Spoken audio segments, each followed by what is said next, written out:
Assalamualaikum warahmatullahi wabarakatuh. Sebelumnya terima kasih kepada Bapak Mai Ridwan MSI selaku dosen pengampu mata kuliah Elektronika Dasar 2. Kami memperkenalkan diri dari kelompok 1 dengan saya sendiri Putria Ersya Karmita Lubis dengan NIM 21033033 dan rekan saya Nuri Yuliani dengan NIM 21033031 dan Nilsi Sriwahyuni dengan NIM 21033029. Pada hari ini kami akan menjelaskan materi mengenai gandengan DC biasa. Materi yang pertama yaitu gambar rangkaian. Azrizal 2013 menyatakan penguat gandengan DC biasanya merupakan suatu penguat yang menggunakan hubungan dua transistor atau lebih dengan kaki kolektor pada transistor pertama dihubungkan ke kaki base transistor kedua. Penguat gandengan ini juga disebut sebagai penguat gandengan kolektor base. Tujuan penguat gandengan DC adalah untuk mendapatkan penguatan arus yang lebih besar. Pada penguat gandengan biasa, sebuah tahanan RC dipasang antara catu daya dengan kaki kolektor. Tahanan RE1 dipasang antara kaki emitor dengan kapasitor pintas. Tahanan RE2 paralel dengan kapasitor pintas dan tahanan RE2 dipasang antara kaki emitor transistor kedua dengan ground. Untuk mengoperasikan transistor digunakan rangkaian pembagi tegangan. Berikut adalah gambar dari penguat gandengan. Gambar dari penguat gandengan DC biasa dapat kita lihat seperti yang ada pada layar, yang mana untuk rangkaiannya terdiri dari dua transistor, yaitu T1 dan T2. Kaki kolektor pada T1 dihubungkan pada kaki base pada T2. Selanjutnya itu tentang analisis DC-nya. Azrizal 2013, pada penguat gandengan biasa, catu daya VCC dalam rangkaian berfungsi untuk mengoperasikan transistor pertama dan transistor kedua. Pada loop keluaran, arus mengalir dari sumber VCC ke tahanan RE3. Persamaan tegangan DC pada loop keluaran dapat dirumuskan sebagai berikut. VCC sama dengan IE2 dikali RE2 ditambah VCE2. Arus listrik yang mengalir pada emitter transistor T2 adalah IE2 sama dengan VCC dikurang VCE2 per RE3. Arus listrik pada emitor T2 bergantung pada tegangan antara kolektor, emitor, dan tahanan RE3. Pada saat titik kerja transistor T2 bekerja pada garis beban, maka nilai tegangan VCE2 sama dengan 0,5 VCC. Tegangan antara kolektor transistor pertama dengan ground dapat ditulis 1 sama dengan PB2 E2 IE2 dikali RE2.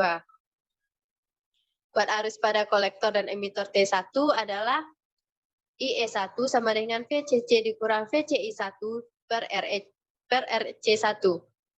Arus listrik pada emitor T1 tergantung pada tegangan antara kolektor transistor pertama dengan ground dan tahanan RC1.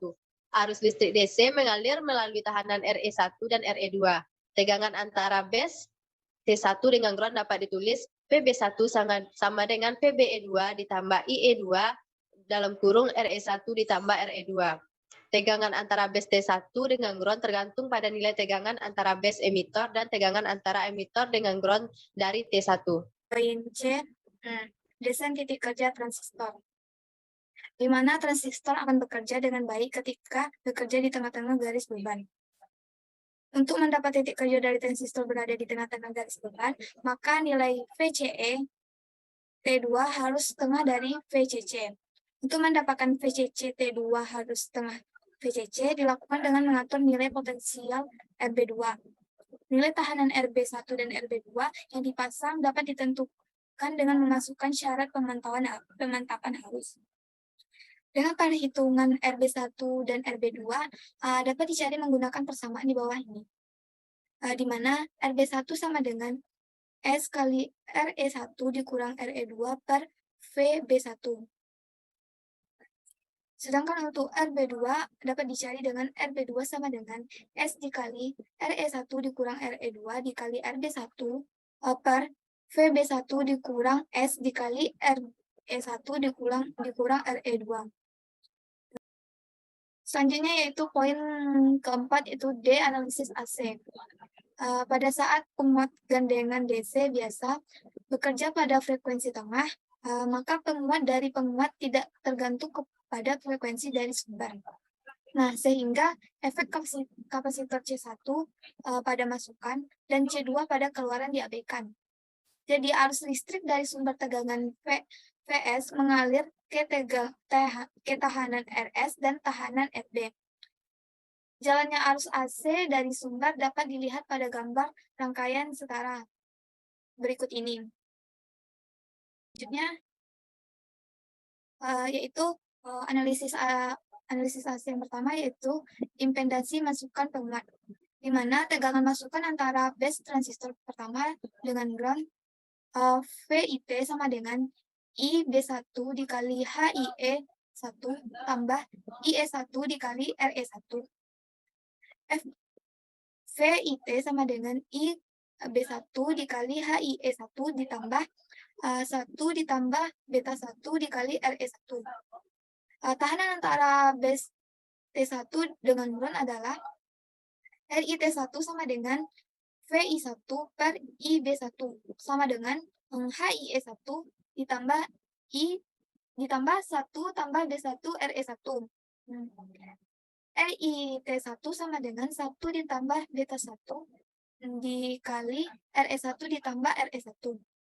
Nah, impedansi masukan dari penguat merupakan gabungan dan tahanan yang terlihat pada bagian masukan. Karena itu, impedansi dari penguatan gandengan DC biasa RI sama dengan RB RIT1.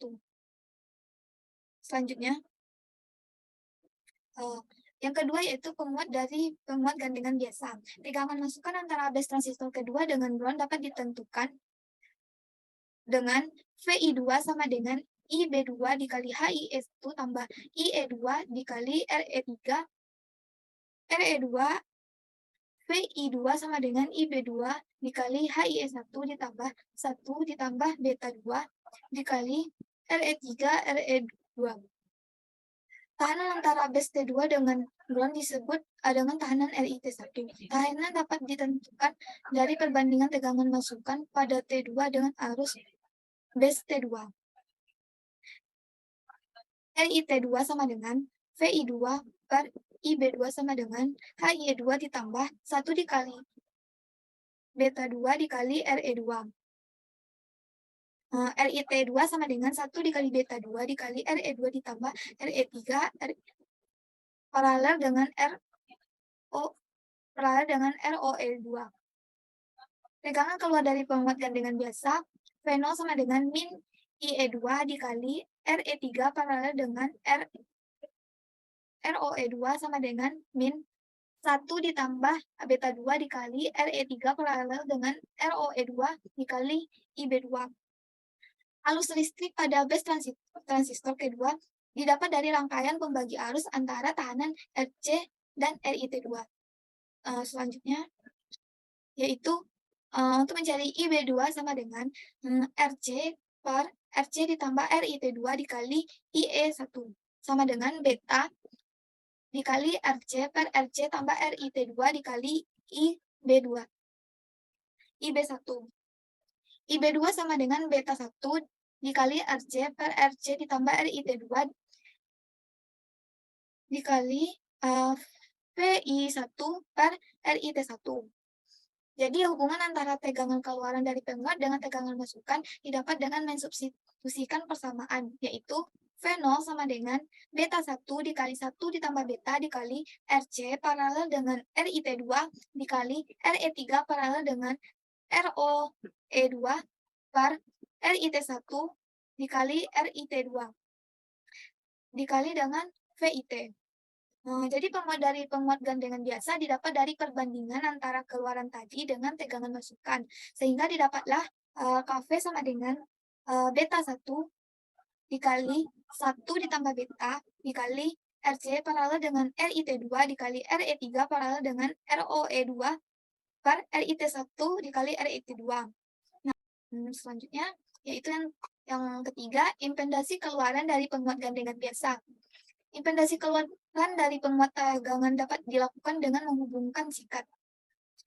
Tegangan keluaran dianggap sebagai sumber tegangan baru, di mana arus listrik mengalir dari sumber tegangan baru ke setiap tahanan yang terlihat pada bagian keluaran dari penguat. Sedangkan jalannya arus pada bagian keluaran penguat diperlihatkan pada rangkaian setara seperti pada gambar berikut. Nah, dari gambar tadi dapat kita tentukan bahwa arus keluaran dari sumber tegangan keluaran fenol mengalir ke tahanan Re3 dan kaki emitor T2. Nah, di mana I0 sama dengan IE2 ditambah IRE3 sama dengan fenol per Re3 paralel dengan Re2 ditambah 1 tambah beta 1 dikali IEB2. Selanjutnya arus listrik dari base T2 dari sumber fenol mengalir ke tahanan HIE dan tahanan FC. Impedasi keluaran dari rangkaian penguat adalah I1 per R0 sama dengan 1 per Re3 paralel dengan R0E2 ditambah 1 per HIE2 ditambah HC per 1 tambah beta. R0 sama dengan Re3 paralel dengan R0E2 paralel dengan HIE2 ditambah RC per 1 tambah beta 1. Jadi, R0 sama dengan Re3 paralel dengan Re2 dikali Rc per 1 ditambah beta. Untuk poin E, yaitu pengaruh pembebanan pada keluaran. Di sini dapat kita lihat gambar rangkaian penguat gandengan DC biasa dengan pembebanan. Pemberian tahanan beban berpengaruh pada tegangan keluaran dan arus keluaran. Pada penguat gandengan DC biasa, pembebanan dapat berpengaruh pada kinerja penguat. Pembebanan yang terlalu berat dapat menyebabkan penurunan tegangan keluaran dan penurunan pembebanan dari penguat. Hal ini disebabkan oleh adanya tegangan jatuh atau voltage drop pada resistor beban dan impedansi internal dari transistor. Selain itu, pembebanan yang terlalu ringan juga dapat berdampak negatif pada kinerja penguat. Jika beban terlalu ringan, maka tegangan keluaran penguat dapat naik dan menghasilkan distorsi atau bahkan kerusakan pada transistor. Untuk poin F, contoh soal dan pembahasan.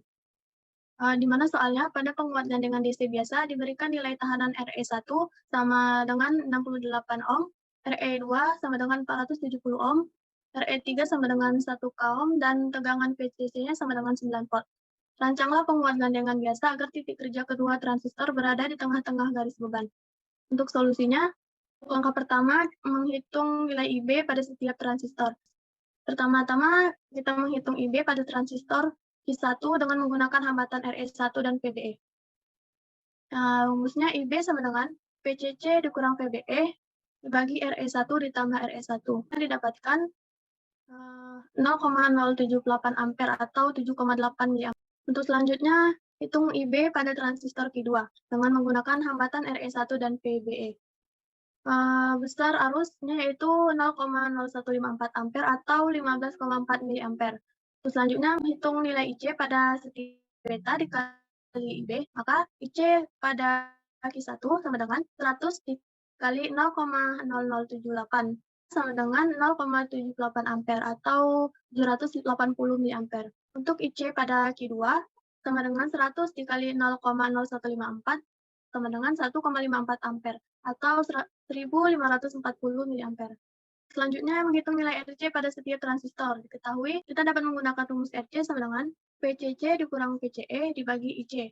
Untuk menghitung nilai RC pada setiap transistor, yaitu RC pada Q1 sama dengan PCC dikurang PCE pada Q1 dibagi IC pada Q1. Untuk nilai PCC 9 volt dan PCE 4,5. 9 dikurang 4,5 dibagi dengan nilai IC sama dengan 0,78, maka didapatkan hasil 5,77 ohm. Untuk nilai RC pada Q2 yaitu PCC kurang PCE pada Q2 dibagi IC pada Q2, maka didapatkan sebesar 2,92 ohm. Kemudian menghitung nilai RB pada setiap transistor. Kita dapat menggunakan rumus RB sama dengan PCC kurang VBE dibagi IB. Maka RB pada Q1 sama dengan PCC dikurang VBE dibagi IB pada Q1. Maka didapatkan dengan memasukkan angka didapatkan RB pada Q1 sebesar 1025,6 ohm. Dan RB pada Q2 yaitu setelah dimasukkan rumus didapatkan sebesar 487,01 ohm. Dengan nilai-nilai tersebut, titik kerja pada kedua transistor berada di tengah garis beban dengan VCE pada Q1 sama dengan VCE pada Q2 sebesar 4,5 volt.